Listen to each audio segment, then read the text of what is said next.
کہ گنڈوں نے کھیلا تھا، محمد بن قاسم نے لڑائی ایسی کی تھی، نہ راجہ کا نام و نشان رہا، نہ گنڈوں کا نام و نشان رہا، پورے تخت و تاج کا تنہا محمد بن قاسم مالک بن کر رہا۔ وہ تو فتح کرنے نہیں آیا تھا، اپنی بہنوں کی چیخ سن کر کے آیا تھا۔ یہاں تمہارے پڑوس سے نہ جانے کتنی مائیں چیخ رہی ہیں، کتنی بہنیں اپنی عزت کو لٹتی ہوئی شکایتیں کرتی ہیں، کسی کے کانوں پہ جو تک نہیں رینگتی۔ عزیزان گرامی، یہ ساری عزتیں بعد میں، ہماری مائیں لٹتی ہیں، بیٹیاں لٹتی ہیں، مسجدیں لٹتی ہیں، خانقاہیں لٹتی ہیں، یہ سب بعد میں۔ اس سے بڑھ کر کے تو یہ ہے شرم سے ڈوب مرنے کی بات۔ مجھے ایک بات یاد آتی ہے، بریلی شریف حاضر ہوا تھا، وہاں کے بزرگ اور خانقاہ رضویہ کی آبرو میرے ساتھ مصافحے کے دوران انہوں نے محبت کے ساتھ کہتے کہتے ان کی آنکھوں سے آنسو میں نے دیکھے۔ کہا کہ مولانا آپ بات تو کر رہے ہیں، خطاب کر رہے ہیں، ہندوستان میں مسلمان ہے کہاں؟ ہندوستان میں مسلمان ہے کہاں؟ میں نے کہا کہ حضور بڑا جملہ ہے، آپ ایسا کیوں فرما رہے ہیں؟ کہا کہ جب ہندوستان کی سرزمین پر سے اللہ رب العزت کو گالیاں دی جائیں، رسول اللہ کے متعلق زنا کے الزامات لگائے جائیں، تو پھر مسلمان ہے کہاں؟ مسلمان ہے کہاں؟ آپ کو پتا ہے ایک عورت کی عزت پر حملہ آور ہوا تھا کوئی گنڈا، تو عرب سے ایمان والے چلے آئے تھے۔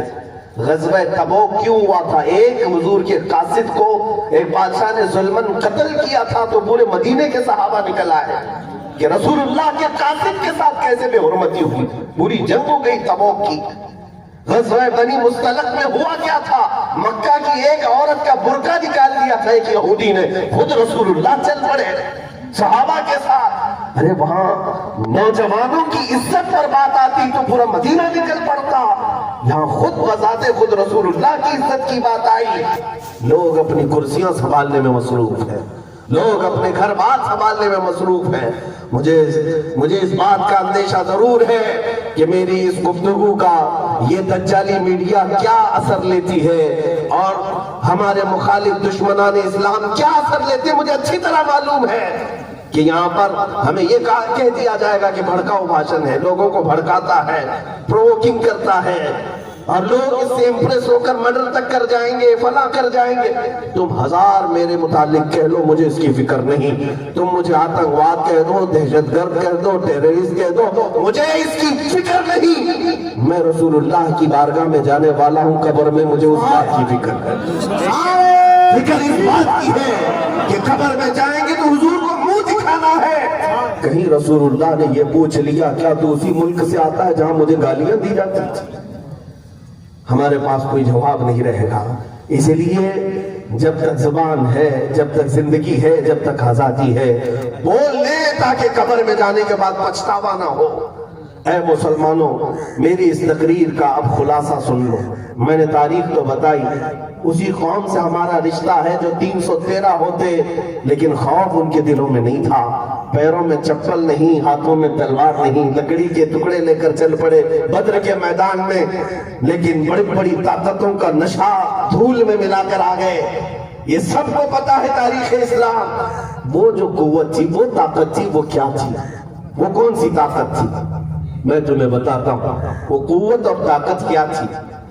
خالد بن ولید کو سنا ہوگا، بطل جلیل، سپہ سالار اسلام، سیف اللہ المسلول، رسول اللہ کی وہ چہیتے صحابی جس کو خود میرے آقا نے اللہ کی تلوار کہا۔ آپ کو پتا ہے خالد بن ولید نے اپنی زندگی میں کتنی جنگیں لڑی؟ 125 جنگیں لڑی، 125 جنگیں۔ تم اتنا کھیلے بھی نہیں ہوگے میدان میں، وہ جنگوں میں شرکت کر چکے ہیں۔ جنگ کا مطلب سمجھتے ہو؟ جان ہتھیلی پر لے کر جانا، کب کہاں سے تیر آ جائے، کب کہاں سے تلوار چل پڑے اور گردن کٹ جائے۔ خالد بن ولید خود کہتے ہیں میرے پورے جسم میں ایک بالشت جگہ بھی باقی نہیں جہاں تیر نہ لگا، زخم نہ آئے پورے جسم پر۔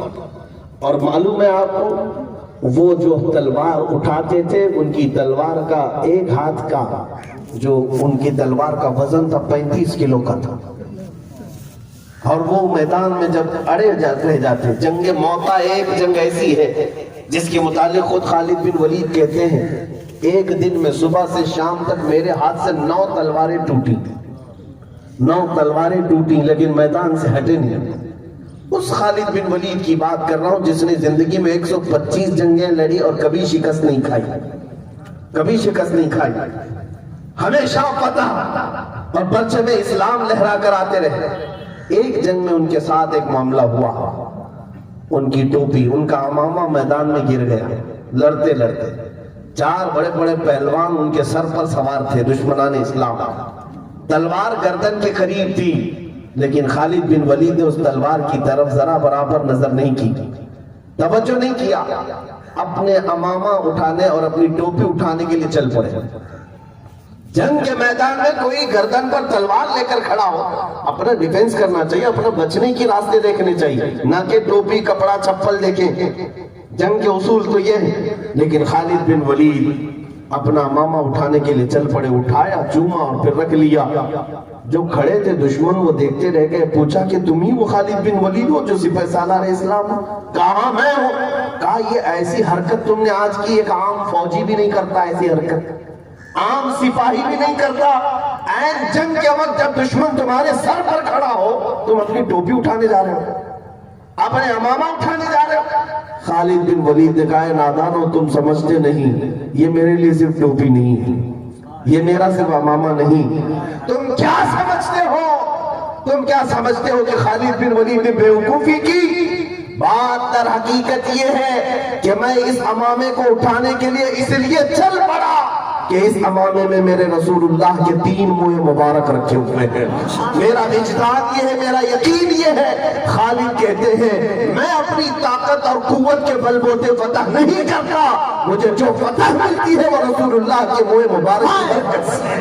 نعرہ تکبیر, نعرہ رسالت, عظمت مصطفیٰ, رفعت مصطفیٰ, ناموس مصطفیٰ. ان کو نشہ نہیں تھا اپنی قوت کا, اپنی طاقت کا, کہ میں 35 کلو کی تلوار اٹھاتا ہوں اور صفوں کی صفیں درہم برہم کرتا ہوں. نہیں, خالد بن ولید کو یقین تھا مجھے اگر کوئی چیز فتح دلا سکتی ہے تو وہ نسبت رسول اللہ ہے. رسول اللہ کی نسبت ہی مجھے فتح سے ہم کنار کر سکتی ہے. آج بھی میں آپ سے یہی کہنا چاہتا ہوں, کبھی اپنی تعداد کی طرف مت دیکھو. بچھڑے ہوئے ہیں تو کیا ہوا, ٹوٹے ہوئے ہیں تو کیا ہوا, گھر بار نہیں ہے تو کیا ہوا. اتنی بات تو ہے کہ تمہارا سینہ اب بھی نبی کے نام پر دھڑک تو رہا ہے, حضور کے نام پر مچل تو رہا ہے. اب جب بھی مؤذن پکارتا ہے اشہد ان محمد رسول اللہ, تم اپنے انگوٹھے لبوں سے لگا کر آنکھوں سے لگا لیتے ہو, چوم کر کے آنکھوں سے لگاتے ہو. یہ اس بات کی علامت ہے کہ سب لٹ گیا ہے لیکن نام مصطفیٰ کی قدر و قیمت ابھی بھی سینے میں موجود ہے. اگر اتنی دولت تمہارے پاس ہے تو پھر نا امید ہونے کی ضرورت نہیں, اب کسی اور سے خوف کھانے کی ضرورت نہیں. یہ جو ہلکی ہلکی شمع ہے بس اس کی لو کو تھوڑا اور بڑھا دو, تھوڑا اور بڑھا دو, تھوڑا اور بڑھا دو. پھر میں کہتا ہوں تمہیں نہ میدان میں اترنے کی ضرورت ہے, نہ کسی سے جنگ کی نوبت آنے کی ضرورت ہے, نہ مقابلہ کرنے کی ضرورت ہے. بس تم صرف چہل قدمی کرو عشق مصطفیٰ کے نام پر, پھر دیکھنا مصلی وہ بچھائیں گے, امامت تم کیا کرو گے, عمارت وہ بنائیں گے, اذان تم کیا کرو گے. بات صرف اتنی ہے, سینہ ہو تو مصطفیٰ کے عشق میں دھڑکنے لگ جائے. میں بات کرتا ہوں سلطان الہند معین الدین غریب نواز کی. جب وہ ہندوستان آ رہے تھے, یہ وہ وقت تھا جب شہاب الدین غوری شکست کھا کر واپس جا رہا تھا. شہاب الدین غوری کے پاس 1.5 لاکھ کی فوج تھی, ہاتھی گھوڑے ساز و سامان سب تھے, لیکن یہاں کے راجے مہاراجاؤں سے شکست کھا کر جا رہا تھا. جب غریب نواز آ رہے تھے 8 فقیروں کے ساتھ اور ایک روایت میں 40 فقیروں کے ساتھ آ رہے تھے, راستے میں ملاقات ہو گئی. بادشاہ نے اپنے قاصد بھجوائے, پوچھا دیکھنے میں تو درویش مسلمان لگتے ہیں, کدھر کا سفر ہے, کہاں جا رہے ہیں, پوچھا. قاصد آیا, پوچھا بابا کہاں جا رہے ہو. غریب نواز نے کہا ہندوستان فتح کرنے جا رہے ہیں, ہندوستان فتح کرنے جا رہے ہیں. تو بادشاہ کو جب یہ خبر ملی تو ہنسنے لگا، ہماری 1.5 لاکھ کی فوج ہے، ہاتھی گھوڑے ساز و سامان ہے، اور یہ آج فقیروں کی جماعت جا رہی ہندوستان فتح کرنے کی بات کر رہے ہیں۔ وہ ہنسنے لگا۔ معین الدین چشتی نے فرمایا، شہاب الدین تم میں اور معین الدین میں فرق یہ ہے کہ تو ہاتھی گھوڑے ساز و سامان کے بھروسے پہ گیا تھا، معین الدین صرف اللہ اس کے رسول کے بھروسے پر جا رہا ہے، اور وہ توکل آج بھی نظر آتا ہے۔ معین الدین چشتی بغیر تلوار کے آئے، لیکن آج گھر گھر میں معین الدین کا پرچم لہراتا ہے۔ غریب نواز کا پھیلا ہوا اسلام ہر گھر پر لہرا رہا ہے۔ میں آج یہ بات یہ کرنا چاہتا ہوں کہ عشق مصطفیٰ میں لبریز سینہ لے کر کے وہ غریب نواز آئے تھے، کیا نہیں کیا گیا ان کے ساتھ؟ کیا نہیں کیا گیا؟ ارے یہ جو کچھ ہو رہا ہے یہ کوئی نیا نہیں ہے۔ آپ کو ایسا لگتا ہے کہ 2014 میں حکومت بدل گئی اور اتنا سب ہونے لگا، یہ ہر زمانے میں ہوتا رہا ہے۔ ماب لنچنگ تو مکہ والوں کی بھی عادت تھی۔ بلال حبشی کے ساتھ کیا کرتے تھے، خبیب ابن عدی کے ساتھ کیا کرتے تھے، خباب ابن العرج کے ساتھ کیا کرتے تھے، ماب لنچنگ ہی تو ہے۔ ایک مسلمان کو نہتھا پکڑنا، مارنا، اور پھر ہیبت طاری کرنا، دہشت طاری کرنا۔ 1400 سال پہلے سے تاریخ آ رہی ہے، تمہیں گھبرانے کی کیا ضرورت ہے، ڈرنے کی کیا ضرورت ہے؟ یہ ہر زمانے میں ابو جہل ہوتے رہیں گے، لیکن اللہ کی شان یہ ہے ہر زمانے میں یزید کے مقابلے میں کوئی حسین ضرور آتا رہے گا، غلام حسین ضرور پیدا ہوتا رہے گا، پرچم اسلام کو لہرائے گا۔ معین الدین حسن چشتی غریب نواز رضی اللہ تعالیٰ عنہ جب تشریف لائے، ایک موقع پر ایسا بھی ہوا کہ آپ کی باتوں کو سن سن کر کے لوگ جوک در جوک اسلام میں آ رہے تھے۔ راجہ کو یہ بات کھانے لگ گئی، پرتھوی راج کو۔ اس نے سوچا کہ اس فقیر کا راستہ روکنا ہے، کئی حربیں اپنائے، کئی حربیں پولیس بھیج کر کیا کیا کیا، لیکن اس نے دیکھا کہ یہ درویش ہے، فقیر ہے، تو ہمارے بھی دھرم کا کوئی پنڈت ہی اس کا مقابلہ کر سکتا ہے۔ تو اس کے دھرم کا ایک بہت بڑا مہنت تھا، پنڈت تھا، اس کا نام تاریخ میں رام دیو بتایا گیا ہے، یہ والا نہیں، یہ والا کوئی مہنت بھی نہیں، پنڈت بھی نہیں، غریب نواز کے زمانے کا رام دیو، وہ دونوں آنکھوں والا تھا۔ اس کو راجہ نے بلا کر کے کہا کہ اس فقیر کا مقابلہ کرنا ہے۔ وہ جادوگری میں بھی ماہر تھا، بڑے سے بڑے جادو کی کلائیں جانتا تھا۔ پہلے اس نے دیکھا اور پوچھا کہ فلاں فقیر جو چند دنوں پہلے اونٹوں کو بٹھا دیا تھا وہی؟ کہا وہی۔ تو اس نے کہا یہ میرے بس کا کام نہیں، میں اس کے ساتھ شاستروں سے مقابلہ نہیں کروں گا۔ جب راجہ نے بہت زیادہ زور دیا تو رام دیو نے کہا ٹھیک ہے، میں جادو کے منتروں سے اس کا مقابلہ کروں گا، آپ مجھے اجازت دیں۔ بادشاہ نے کہا، راجہ نے کہا ٹھیک ہے۔ کہا اس کے ساتھ اور بھی پجاری، تقریباً 250-300 پجاری، اور سب کو اس نے منتر سکھائے اور کہا میں جو بولوں وہ بولتے جانا، اور جائیں گے ہم مقابلہ کریں گے، اس لیے کہ ہمارے جو جادو کے منتر کے پڑھنے کے بعد اس فقیر کا کوئی کام ہم پر اثر نہیں کرے گا۔ یہ چل پڑے 300 لوگوں کا قافلہ۔ سرکار غریب نواز اس وقت اپنے خیمے کے باہر مصلی بچھائے بیٹھے تھے، عصر کی نماز پڑھ رہے تھے۔ آپ کے خادم نے خبر دی نماز کے فوراً بعد کہ ایک بڑی جماعت آ رہی ہے پجاریوں کی، اور کچھ منتر پڑھتے ہوئے آ رہے ہیں۔ سرکار غریب نواز نے حصار کھینچا اپنے پاس اور اپنے خادم کو بھی بٹھایا، کہا ان کا کوئی دعویٰ اثر نہیں کرے گا۔ اس کے بعد وہ قریب سے قریب آتے گئے، اتنے دور آ گئے کہ سیدھے وہ رام دیو غریب نواز کے مصلی کے پاس آیا۔ جب حضرت سرکار غریب نواز سجدے میں تھے، سر اٹھایا، خادم سے کہا کہ ان کو پلٹ جانے کے لیے کہو، لیکن وہ نشے میں چور تھے۔ کہا کہ ہم اس درویش سے، اس فقیر سے بات کرنے آئے ہیں، خادم سے، غلام سے نہیں۔ سرکار غریب نواز نے اپنا چہرہ پھیرا، اس وقت آپ کی آنکھوں میں جلال تھا۔ جیسے ہی آپ نے اس مہنت کو دیکھا، اس کا پورا جسم کانپنے لگ گیا، کپ کپی تاری ہو گئی، ایسی کپ کپی تاری ہوئی کہ وہ غش کھا کر گر پڑا اور تڑپنے لگا زمین پر۔ حضرت سرکار غریب نواز نے پانی منگوایا، اس کے سینے پر چھڑکاؤ کیا،